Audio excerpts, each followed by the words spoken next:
साथियों, आजादी के इस अमृत महोत्सव में आज जब देश तिरंगे के रंग में रंगा हुआ है, तब कुछ ऐसा भी हुआ है जिसकी तरफ देश का ध्यान दिलाना चाहता हूं। हमारे वीर स्वतंत्रता सेनानियों को अपमानित करने का, इस पवित्र अवसर को अपवित्र करने का प्रयास किया गया है। ऐसे लोगों की मानसिकता देश को भी समझना जरूरी है। हम जानते हैं, कभी कभी कोई मरीज अपनी लंबी बीमारी के इलाज से थक जाता है, निराश हो जाता है। अच्छे डॉक्टरों से सलाह लेने के बावजूद जब उसे लाभ नहीं होता, तो वो कितना ही पढ़ा लिखा क्यों न हो, अंधविश्वास की तरफ बढ़ने लग जाता है। वो झाड़ फूंक कराने लगता है, टोने टोटके पर, काले जादू पर विश्वास करने लगता है। ऐसे ही हमारे देश में भी कुछ लोग हैं जो नकारात्मकता के भंवर में फंसे हुए हैं, निराशा में डूबे हुए हैं।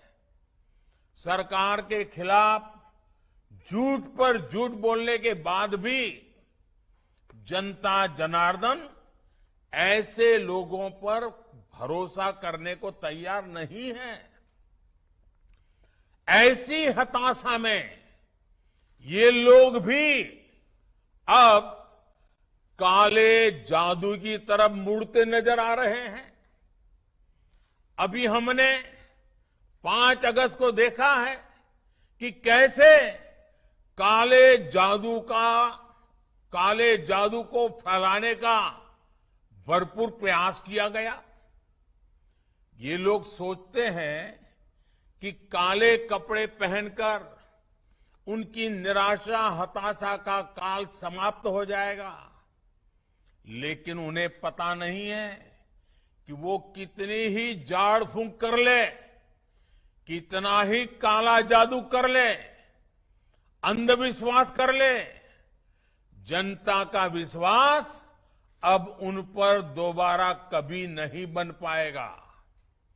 और मैं ये भी कहूंगा कि इस काले जादू के फेर में आजादी के अमृत महोत्सव का अपमान न करें, तिरंगे का अपमान न करें। साथियों, कुछ राजनीतिक दलों की स्वार्थ नीति से अलग हमारी सरकार सबका साथ, सबका विकास, सबका विश्वास और सबका प्रयास के मंत्र पर काम करती रहेगी। मुझे पूरा विश्वास है कि विकास के लिए सकारात्मक विश्वास की ऊर्जा इसी तरह पैदा होती रहेगी। एक बार फिर हरियाणा के कोटि कोटि साथियों को, किसान और पशुपालक बहन भाइयों को बहुत बहुत बधाई देता हूं। कल रक्षाबंधन का पवित्र त्योहार भी है। भाई बहन के स्नेह के प्रतीक इस पर्व पर हर भाई अपना कर्तव्य निभाने का संकल्प दोहराता है।